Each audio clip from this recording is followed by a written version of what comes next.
დღეს მინდა დავიწყო ნახე დრო აი ამ სოფლიოში მიმდინარე გეოპოლიტიკური პროცესების და მოვლენების შეფასებით გარკვეულწილად არის ახლა იმხელა დრო გასული, რომ გარკვეული აზრის გამოტანა შეიძლება თორე მასშტაბურად რომ ამაზე იმსჯელო დაახლოებით კიდე ალბათ თეორი კვირა უნდა დავიდეს.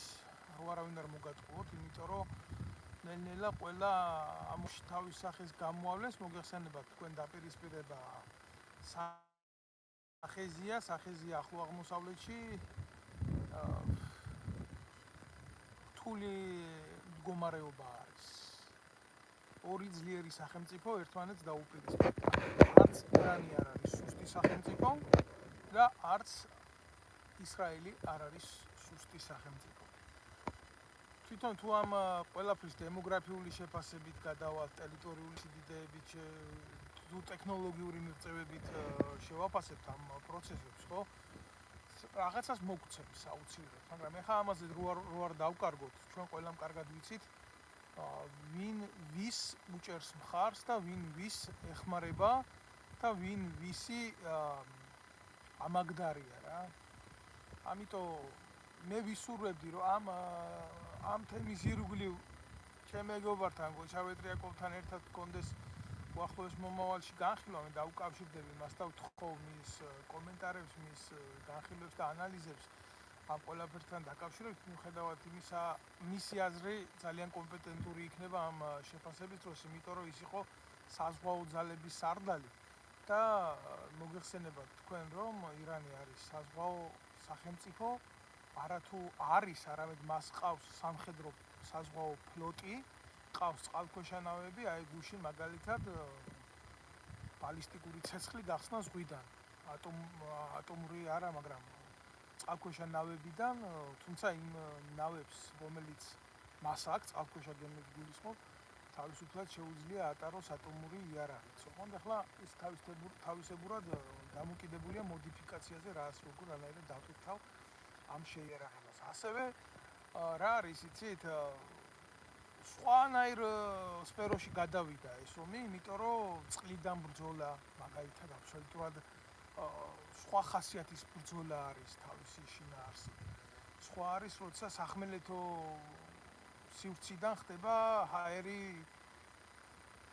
მიწაზე რაკეტების გაშვება, მიწიდან ჰაერის გამოყენებით ბალისტიკური სივრცის რაკეტების გაშვება, რომელიც ამ სიმაღლეებს გარკვეული საწვავის შედეგად იპყრობს და შემდეგ უკვე აეროდინამიური ტრაექტორიით ეცემა. ბევრმა არც იცის ეს ისე საქართველოში უყურებენ როგორ იცით, ძალიან პროპაგანდისტული სახე აქვს. ყველა ან უნდა იყო ირანის მხარეზე, არ უნდა იყო ისრაელის მხარეზე. აი მაგალითად რუსთავიორი ვითომ ირანის მხარეზე, ეგენი არავის მხარეზე არ არიან, მაგრამ რაღაცა ნიშას ხო უნდა მიეკერონ ეგენი რა.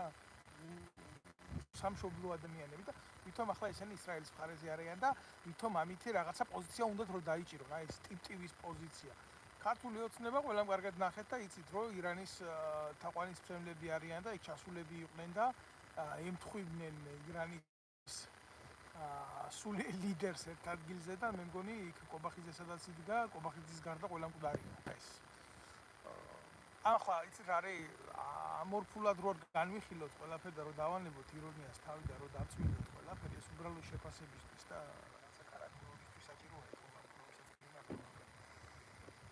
თვითონ პროცესი აი რაც არის ახლა მოწმობის სახეზე საკმაოდ მძიმეა თავისი შინაარსით. თქვენ კარგად იცით რომ ირანს და ისრაელს ერთმანეთში არ აქვს სახმელეთო საზღვარი. ამათ რო სახმელეთო საზღვარი ქონდეთ ერთმანეთში, აი კონფლიქტი მერე ნახეთ თქვენ როგორი იქნებოდა, მაგრამ არა აქვს. საოცრად დიდი რამოდენიმე სახელმწიფოები აშორებს ერთმანეთისგან და ჰაერი არის ერთმანეთის მაკავშირებელი სისტემა ამათ. ისრაელმა ჩაატარა უნიკალური სამხედრო ოპერაცია. ჩვევია ისრაელს, ყავს ძალიან ძლიერი სამსახური მსოფლიოში. მე არ მომერიდება თქვა რომ მსოფლიოში ყავს უძლიერესი დაზვერვის სამსახური. თუმცა ამ მოკლე დროში რაც ისრაელზე იქნა განხორციელებული თავდასხმები, შეტევები, თქვათ აი ეს პალესტინის კონფლიქტს რაც წინ უძღოდა რა, აეროპლანებით ტერორისტული დაჯგუფებების დაშვება, მშვიდობიან ღონისძიებაზე ხალხის წესების გამოჭრა, ეს იყო ისრაელის დაზვერვის სამსახურის მინუსი და ჩაგდება. ამიტომ ისინი ახლა ყველანაირად ცდილობდნენ თავისი ერის წინაშე რომ ეს რეაბილიტაცია საკუთარი თავის გააკეთონ. მათ თავისუფლად შეიძლება ითქვას, რომ მათ რეაბილიტაცია საკუთარი თავის მოახდინეს, იმიტომ რომ ისეთი ოპერაცია განახორციელეს, აი ირანის გენერალური შტაბის უმაღლესი პირები გაანადგურეს საკუთარ ტერიტორიაზე. გინდათ ამას დაარქვით პირდაპირი ინტერვენცია, გინდათ ამას დაარქვით პირდაპირი შეტევა, როგორც გინდათ ისე დაარქვით, ეს იყო უნიკალური სპეცოპერაცია, არაფერს არ ვამბობ იმაზე, რომ ფიზიკოსები, რომელიც MGU დამთავრებული ფიზიკოსები, ესენი იყვნენ რუსეთში დამთავრებული ირანული მეცნიერები, არ ვიცი, შეიძლება არც იყო ირანული ხალხმოშვება ამათ. მათი ნაკლებად საინტერესო, ისედაც გასაიდუმლოებული თემა იყო ეს, მაგრამ თუმცა ჩანდა, რომ ირანისთვის არც ააფეთქეს მანქანებში. ირანი ამას აძლევს როგორც ტერორისტული აქტის შეფასების კვალიფიკაციას, მაგრამ იქეთა მხარე ამას უძახის საკუთარი ნაციონალური და ეროვნული ინტერესებიდან გამომდინარე პრევენციას. არ ვიცი, მსოფლიო სამართლის მიხედვით რა როგორ ისჯება და როგორ არ ისჯება, მსოფლიო სამართლის მიხედვით ისრაელის პრეზიდენტი საერთაშორისო დამნაშავეთა ყავთ ცნობილი ჰააგაში. და ედავებიან იქ ბავშვების მკვლელობებს და ეს უნდა იყოს.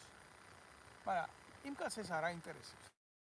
იმას აქ მისი ინტერესები, მისი სახელმწიფო ინტერესები და ატარებს ამას ცეცხლით და მახვით.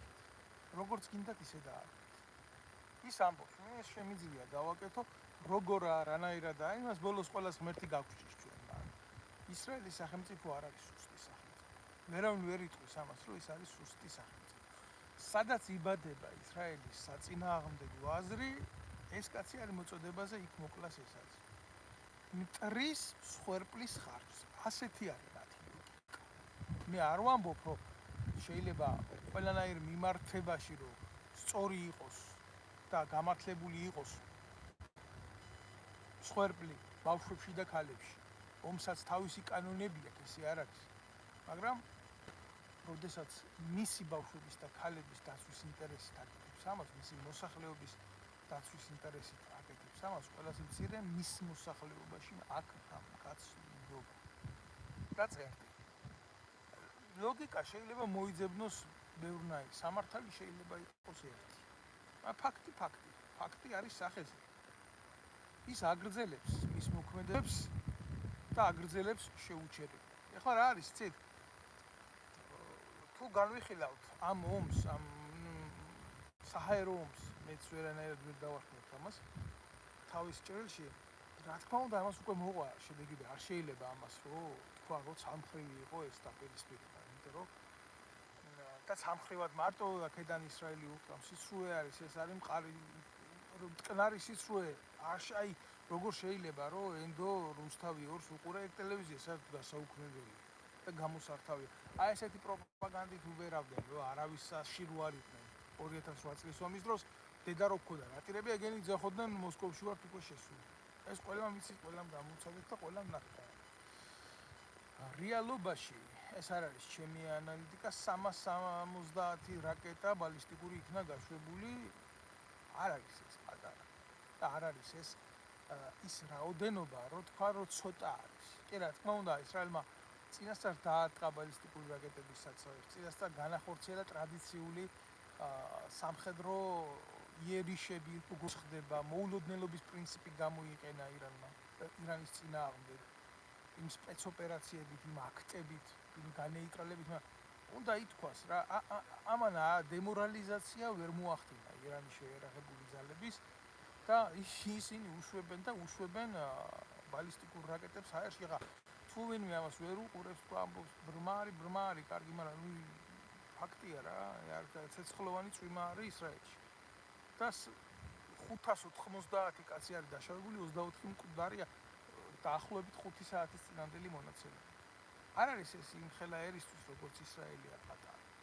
არა, მსხვერპლად უფრო პოლიტიკურ გადაწყვეტილებათა შეიძლება უღირდა ისრაელის პოლიტიკურ გუნცეს, იმიტომ რომ ტოტალური და გლობალური განადგურება ამერიკის არც მალავდა ირანი რომ ამდიდრებდა ურანს სამხედრო მიზნით და უნდოდა გამოყენება სამხედრო ბომბისთვის.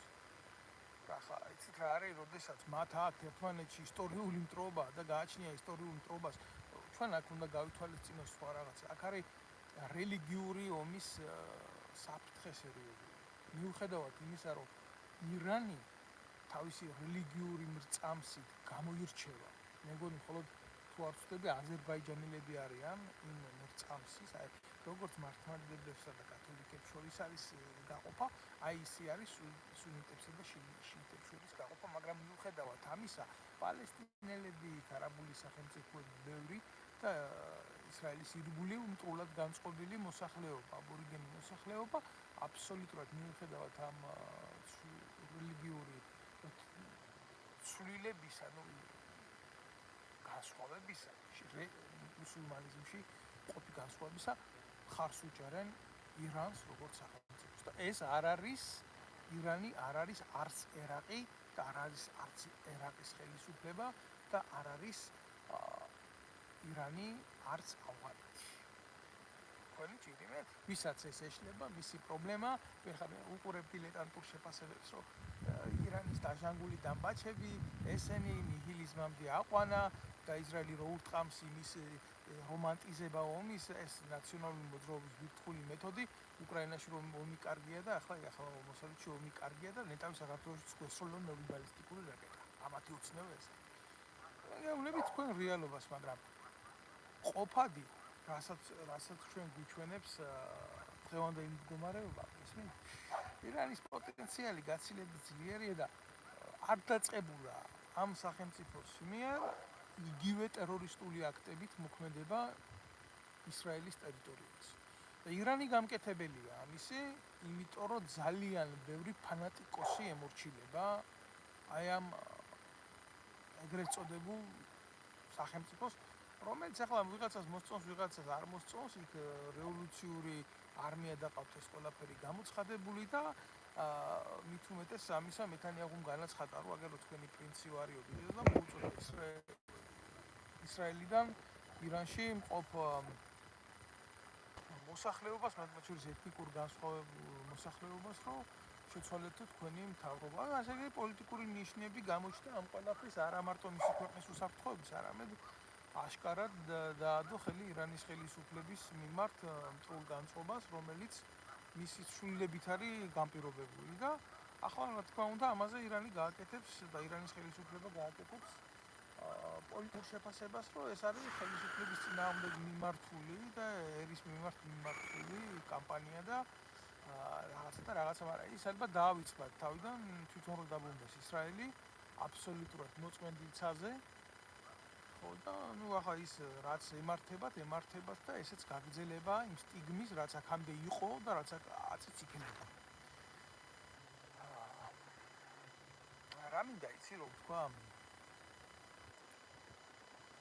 სამწუხარო არის ფაქტი.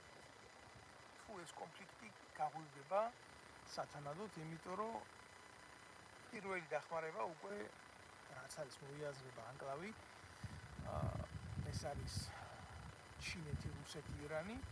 ჩინეთმა უკვე განახორციელა სამხედრო სახის დახმარება, მათ შორის მისი სატელიტებით გადასცა ინფორმაცია ისრაელის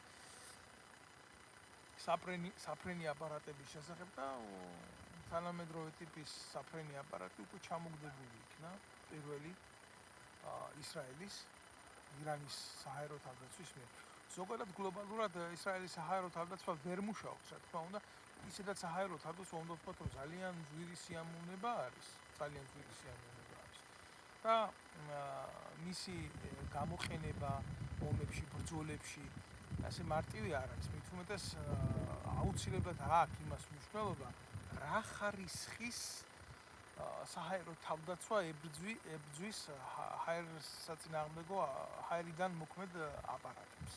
თუ მაგალითად მეოთხე თაობის თვითმფრინავები არის და ქვევით მეორე თაობის საჰაერო თავდაცვა აკეთებს საჰაერო სივრცის დაცვას, ის არ იქნება სასწავლებელი ეფექტური, იმიტომ რომ დიდი სხვაობა აეროდინამიურ სიჩქარეებში საერთოდ საჰაერო ბრძოლები გრძელდება 19 წამი, 15 წამი დაახლოებით ასე. და მანამდე სანამ თვითმფრინავების მიერ ხდება იმის გაშვება, რაკეტების გაშვება, ვთქვათ, ან მიზნებზე, ან ანტისაჰაერო თავდაცვის აპარატების მიმართ, მანამდე ცენტრალური გამომთვლელი სისტემა, რომელიც რაკეტს ტენის ყვებავს შესაბამისი ინფორმაციით, მანამდე აწვდის ინფორმაცია სხვადასხვა ტრიანგულაციების და გადაჭრების რამდენად ავთენტური იქნება თვითონ სისტემა აფასებს რადიოლოკაციური მხების მეშვეობით, თქვათ, ამ და იმ მიზანზე რაკეტის გაშვება თუ არა. თქვენ წარმოგიდგენიათ, არსებობს ისეთი რაკეტები, რადიოლოკაციური რაკეტები, რომელიც გააჩნია საფრენ აპარატებს, რომელიც აი მაგალითად ასხივებს მიწიდან საჰაერო თავდაცვის რადარი, ხო? იჭერს იმ სხივს, რომელსაც ასხივებს და მასზე უშვებს პირდაპირ რაკეტას და ის არ ცდება, პირდაპირ მიდის და ეხუტება იმ ლოკატორს, რომელიც უკეთებს მას მონიტორინგს აერში. ანალოგიური არის სარაკეტო სისტემაზე, რომელსაც იმართება მე ამ ყვებავი ინფორმაციით და მიდის რაკეტები მიწიდან ცაში, ციდან მიწაში. ეს ისეთი სისწრაფეებია და ისეთი სიჩქარეებია, მათი თუ არ ვთქვი მახში იზომება სისწრაფეები აეროდინამიური მიზნების და ეგ ახლა იცით რა არის, არა მარტო იარაღის დახვეწილებაზე არის აქ ლაპარაკი, არამედ რამდენად გაწვრთნილი ყავს შემდგარი შემადგენლობა, რამდენად ფლობენ ისინი საბრძოლო მოქმედების სტილს, მუშაობის სტილს, იცნობენ ხასიათს, არჩევენ მანევრს, იციან ეს არის მთელი ხელოვნება, საბრძოლო ხელოვნება, აქ მარტო ტექნიკა არ ლაპარაკობს. შეიძლება 90% ლაპარაკობდეს ტექნიკა, მაგრამ 10% თუ მეომარი არ ვარგა, თუ მასში არ არის ის თვისებები, რაც არის დამახასიათებელი უშიშ არ კაცისთვის, ჭკვიანი კაცისთვის, გამოცდილი ოპერატორისთვის თუ მიზნე ოპერატორისთვის, რომ ბოლოს ნებისმიერ ტექნიკას ხელს ადამიანი აჭერს რა. და ესეთი რაღაცები არის, აქ ძვირი ამოუნება არის. თავდაცვის უნარიანობა ყველა ქვეყნისთვის, მაგრამ საქართველოს ხელისუფლების გარდა ყველა ხელისუფლებას, მათ შორის ირანშიც შეგნებული აქვს, რომ უფრო ძვირი საჰაერო თავდაცვის აპარატებზე, საწინააღმდეგო აპარატებზე არის თავისუფლება. და ამიტომ სუვერენულ სახელმწიფოებს ყავს საზღვაო ფლოტებიც, რომელიც ჩვენ სვის აკვატორია გვაქვს და სხვა არ დაგვაჩნია და ყავს საჰაერო თავდაცვას და ყავს სამხედრო ავიაციას. ომში ხდება ისე, რომ ანადგურებს მოწინააღმდეგე ავიაციასაც, ფლოტსაც, საჰაერო თავდაცვასაც, მაგრამ ეს არის ბრძოლის ამბავი, ეს არის ღირსების ამბავი და იმ ერს, რომელსაც გააჩნია ღირსება, მისმა ჯარისკაცმა თუნდაც სიკვდილის ბოლოს ბრძოლის მიზნზე მაინც უნდა შეინარჩუნოს ის. ამაში არის ერის ხასიათი, ერის თვისება გადმოიცემა ამაში. ვერავინ ვერ იტყვის, უყურებ მიზნებს როგორ არჩევენ. მიზნები რა ვიცი ხა. თუ ვინმე თვლის, რომ ამ ომში მიზნები არის, მე ძალიან მაგრად მეპარება, რომ ირანი მიზნებს არჩევს ისრაელში. ირანი ესვრის ყველას და ყველაფერს. ისრაელი შეიძლება არჩევდეს და ამის ნათელი მაგალითებიც არის გენერალურ შტაბში. საჰაერო თავდაცვის სარდალს რომ მოკლავით გენერალს. ეს არ არის შემთხვევითი გასვლა, ხო?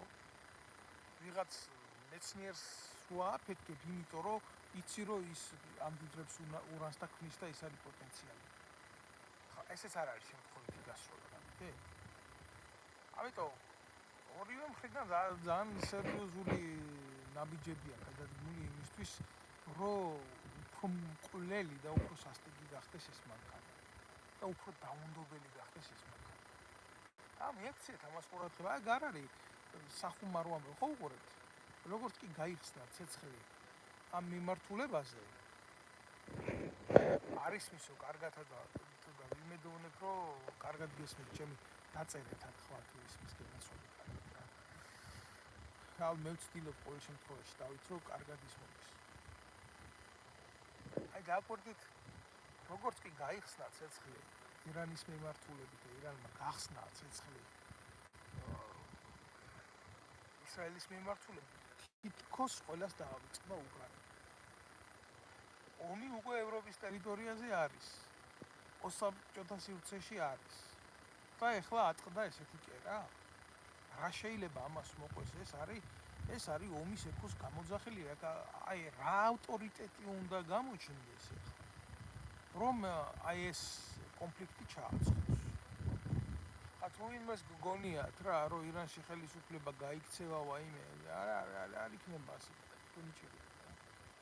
თუ ირანელმა ხალხმა არ მოინდომა თვითონ ის, რომ ეს მთავრობა შეცვალოს ირანში, ხო? ისინი არსად არ წავიდიან. ისინი არიან ქოცებზე მეტი ქოცები. ქოცებს ისეთი რადიკალიზმი არ დაესიზმრებათ იმ ხელისუფლებას და იმ მთავრობას რო. იმან დასაკარგი არაფერი არა. წავლიან ბოლომდე. ის კასტა რომელიც ზის იქ ძალიან კარგად ვიცი რასაც ვლაპარაკობ. მე პავსიდან მივიღები, ზიზღი არავის მიმართ არ გამაჩნია და ვიცი რას ნიშნავს ეს ყველაფერი იქ რა რეჟიმია და როგორ მოქმედებს სისტემა. თუ ვლაპარაკობ ამას არ ვლაპარაკობ ამ მხოლოდ შეხედულებით. ამიტომ ასე გარიდან ცვლილება ისეთ რადიკალურ ხელისუფლებაში როგორც ირანია დღეს მე არ მიმაჩნია რეალურად. მიუხედავად იმისა, ამას თუ მოყვა მასშტაბური სახე, ჰაერიდან დაწყებული ომი ვერასოდეს ვერ მივა ფინალურ შედეგამდე. ავიაცია კლასიკური გაგებით, კლასიკური ომის გაგებით კი რა თქმა უნდა იძენს თანამედროვეობაში სიზუსტის GPS-ურ მეთოდებს და კი განადგურების კლასიკურ სიზუსტ იმას აღწევს დონეს, მაგრამ ავიადარტყმებით არასოდეს არ მთავრდება ომი. დაწყებით კი იწყება, მაგრამ დამთავრებით ავიადარტყმებით ომი არ მთავრდება. გითხრათ და ამას არ არის ეს ჩემი გამოგონილი, ეს არის ომის კლასიკური სახელმძღვანელოებიდან აქამდე ასე იყო და შეგიძლიათ ამაში ნებისმიერს შეეკითხოთ ვინც არის პროფესიონალი სამხედრო თუ არ არის კამპანია საბრძოლო კამპანია განხორციელებული სახმელეთო ოპერაციით თუ არ ხდება დაკავება მოწინააღმდეგის სტრატეგიული სიმაღლეების ობიექტების ასევე ენერგორესურსების და ასე შემდეგ და ამთავრდება ის მისი სრული განადგურებით ან ოკუპაციით, იმ შემთხვევაში ზედმეტია ესაუბრო გამარჯვებაზე, ვთქვათ, შეიძლება მიზნებს მიაღწიო ასეთი საბრძოლო მოქმედებების რაღაცა შეთანხმებების დონემდე მიიყვანო ვიღაცა, აიძულო რაღაცა, მაგრამ გამარჯვება ამ ომში გავიმარჯვე რაღაცა პოლიტიკური ნიშნით, თუნდაც სამხედრო ნიშნით ეს ასე არ ხდება. მე გითხარით, თქვენ რა არის კლასიკური ფორმა გამარჯვების სახმელეთო ჯარებით მოწინააღმდეგის საბოლოო დაპყრობა, ოკუპაცია ან განეუტრალება, ამ განადგურება მტრისა და მოწინააღმდეგეს. ჩემი ახლა მე რა ვიცი, აქამდე რაც იყო ის გაგრძელდება, მე ვერ უყურებ, უბრალოდ სამწუხაროა, რომ უბრალო ადამიანები კვდებიან და კვდებიან ახლა ეცემა ბალისტიკური რაკეტები 100%-იანი დაცვა არ ასე გუმბათი იძახია რამდენს განეიტრალებს ის გუმბათი ან რამდენ პროცენტიანი ალბათობა თქვი 90%-იანი ალბათობა თქვი თუმცა 50 რაკეტა იქნა განეიტრალებული იმ 370-დან რაც ესროლის ბალისტიკურ რაკეტას სხვა სისწრაფე გააჩნია, სხვა ტრაექტორიული ის გააჩნია, მართვა სხვა ფრენის დინამიკა გააჩნია, ის არ არის კლასიკური რაღაცა სითბური რაკეტა, რომელსაც რაღაცა რაკეტა ჩვეულები მიწიდან გაეტი, ეფექტური არის ვერ იყო ვერაფერს. გუმბათი ეგრეთ წოდებული, რაც ისრაელს გააჩნია, მაგრამ სახეზე აგერ შედეგი დაღუპული ადამიანების, დაშავებული ადამიანების და დანგრეული სახლების ბალისტიკური რაკეტა ცხრასართულიან კორპუსს დაეცემა და ნახევარი კორპუსი გაიხლიჩება შუაში. წარმოგიდგენიათ იქ რამდენი ქალია, რამდენი ბავშვია, რამდენი მშვიდობიანი მოსახლეობა საერთოდ არ აინტერესებს, იმან შეიძლება მეთანიაჰუ და ამათი პოლიტიკა და ამათი ადამიანს არ უნდა კონდეს მშვიდობიანი ცხოვრების, მე ვფიქრობ ყველგან უნდა კონდეს რა. არიან ადამიანები პაციფისტები და უნდა მიეცეთ რა, ასეთ ადამიანებს მშვიდობიანი ცხოვრების უფლება. რა ირანშიც რა არ არიან პატიოსანი ადამიანები, ვისაც რომლები თავში ეცემიან, რა თქმა უნდა არიან. ამიტომ ეს რთული საკითხი არის, ეს მარტივი საკითხი არ არის. არსებობს ამ ომის სტრატეგიული ხედვა, შეაფასო ყველაფერი და არსებობს ამ ომის ჰუმანური განსჯის ჭრილია, ასე შეიძლება ნებისმიერ ომზე თქვა აგერ მაგალითად უკრაინაში, მაგრამ გეოპოლიტიკა, ზოგადად პოლიტიკა, დაპირისპირებითი ხასიათები ამ ომის და თანამედროვე ომის და ეკონომიკის სიტუაცია ჩვეულებრივი ადამიანის ინტერესებს და ცხოვრებას სამწუხაროდ არ ცნობს. კი, ამბობენ, რომ დეკლარირებულია მშვიდობა, პატიოსნება, ადამიანის ცხოვრების უფლებები, ინდივიდუალიზმი, ქვეყნის ინტერესები, მაგრამ ასე არ არის რა. ფაქტიურად გარემო დაყოფილია მართვის ზონებად და სამყაროში ხდება მხოლოდ და მხოლოდ ილუმინატურის შეთანხმება. რაღაცას მოსწონს შეიმსაუბარი, რაღაცას სულელად მიაჩნია, მაგრამ აბა გადახედეთ უახლოეს მომავალში თუ ადამიანს შეუძლია გაიქცეს ერთი სივრციდან თავი შეაფაროს მეორე სივრცეს და იქაც შეიძლება იგრძნოს თავი მშვიდად, იმიტომ რომ მას არ იცნობენ. თუ რა თქმა უნდა ის მივა იმ სოციუმამდე ექნება ის მოთხოვნილებები, რაც იმ ქვეყანაში ზღვარს ბადებს ადამიანის თავისუფლების, იქაც შეიძლება წარმოიშვას პრობლემები. ასე რომ ყოველთვის ყველგან არსებობს გარკვეული საზღვრები, ეს არ ეხება მხოლოდ ირანის და ისრაელის დაპირისპირებას რა. ადამიანი თავისი ბუნებით რთული არსება და მისი მოწყობა სხვა სოციუმთან და სხვა კომუნასთან, ადამიანთა კომუნასთან თავისთავად ინდივიდუალურია. ასე რომ ნებისმიერი წაქცეული ადამიანი, მე მეცოდება კაცო ისრაელშიც რამდენი ქართველია, თუნდაც ეთნიკური ქართველი, რამდენი ებრაელი ქართველია, რამდენი სოციუმი წარმოიშვა რა, უნიკალური ერი ვართ, უნიკალური ხალხი ვართ კაცო ქართველები და აგერ მაგალითად რამდენი ცხოვრობს ისრაელის მოქალაქეა, მაგრამ თუ ის ღმერთში თავს ქართველად გვწნობს და საცოდაობა არაა ირანში ფერეიდნელმა ქართველმა გაუშვას ბალისტიკური რაკეტა და ისრაელში თავში მოხდეს ებრაელს, რომელიც თავს ქართველ ებრაელად თვლის. რომლის მხარეზე უნდა ვიყო ახლა სწორად განვიდეთ. ქართველი კაცი ომთან მიმართებაში. მე უბრალოდ მაგ ესეთი განცდა, ეს ჩემი სუბიექტური აზრი არის ესეთი, რომ просто შაჰაბასის და იმის ჯიშის მხარეზე 1000 წელი ვერ ვიქნები რა. შაჰაბასი ეს მეზიზღება მათი ყოფა, მათი არსებობა, მათი ეგენი რო არ ყოფილიყო, შეიძლება ჩემი ერი ვაფშე სხვა სიმაღლეზე ყოფილიყო. ერთი რომ დაგვასვეს და დაგვარტყეს ზურგში, მის მერე ვერ გავიმართეთ წელში როგორც ერი. ვაზი გვიჩეხეს და დაგვიტირეს და მოგდაგეს ბოლომდე. კახეთიან, იმერეთიან ყველაფრიანად რა. სულში და ხორცში გვირიეს ხელი და ვინ აგეთა კაცო ბებია ქართველი ყავდა შაჰაბას. და ასე რო კვდებოდა მაშინაც დედა არღნიანმა მე ვერ დავამარცხე სიგლი და მეორე ქართველი.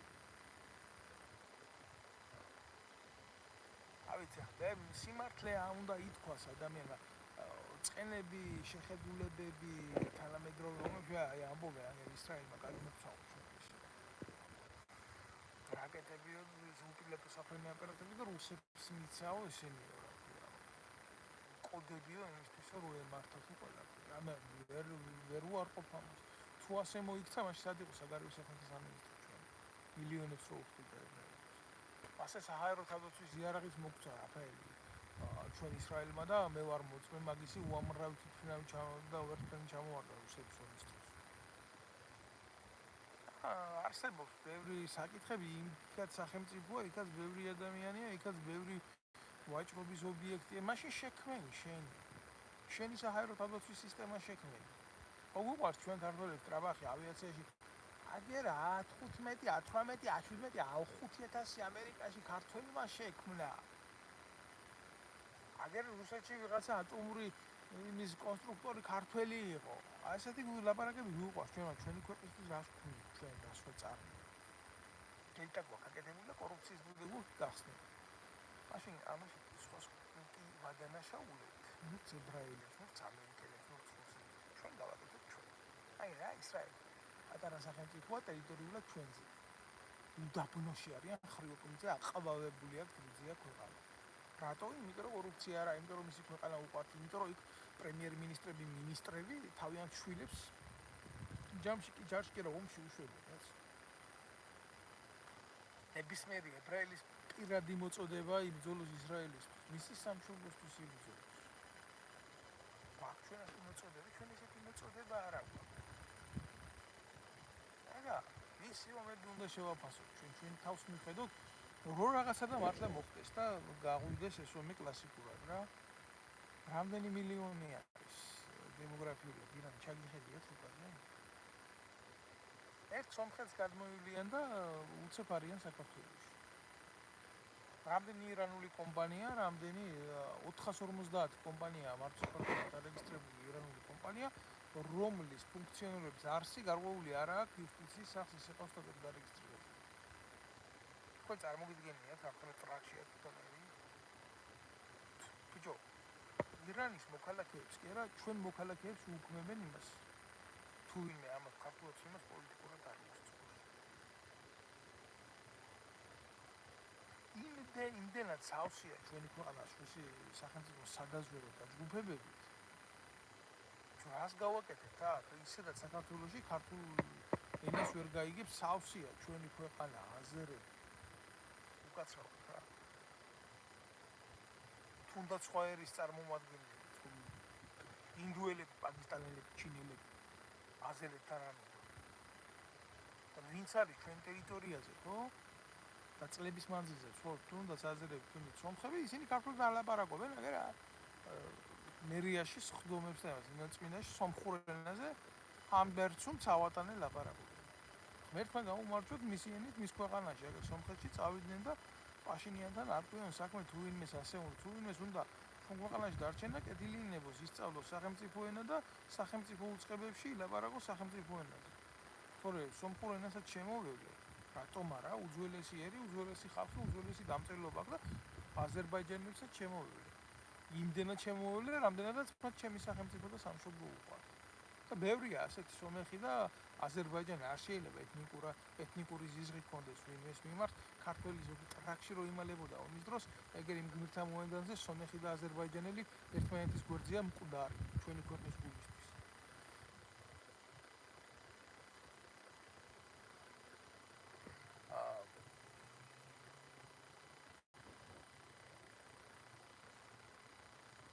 ესე ერაფერს ვერ ვიტყვი მეც ჩემი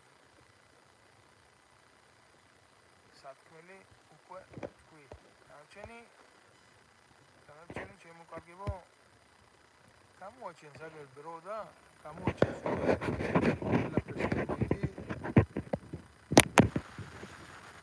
ჩვენებს. თუ რა იქნება მე რა უნდა ვიფიქრო ახლა რა ჩემი. ცუდი არის ის თუ ეს ომი გაღვივდება და საქართველოში დაიწყება მიგრანტთა გაზრდა. ჩვენ არა ვართ სახელმწიფო, რომელიც ამას გაუძლებს ეკონომიურად, მორალურად, უსაფრთხოებით და თუნდაც რელიგიურად. ჩავიყვინეთ შემოკარგებო სერიოზულად და იქნება ეს ძალიან რთული. თუ ასე გაგრძელდა, მე ალბათ გამოუვალის და მიგვიყვანს ფსკერზე. ისიც კი ვართ იქ. აი ამის ისურვებ წარმატებებს, ყველას ვთხოვ, რომ გამოიწეროს შენი ვიდეობლოგი, ვინც უყურებს, ვინც ამას ხედავს. და მნიშვნელოვანია, რომ თითოეულმა მათგანმა, ვინც შეხედოთ, გაუზიაროთ სხვასაც თუ რა თქმა უნდა ამის მიგეთ.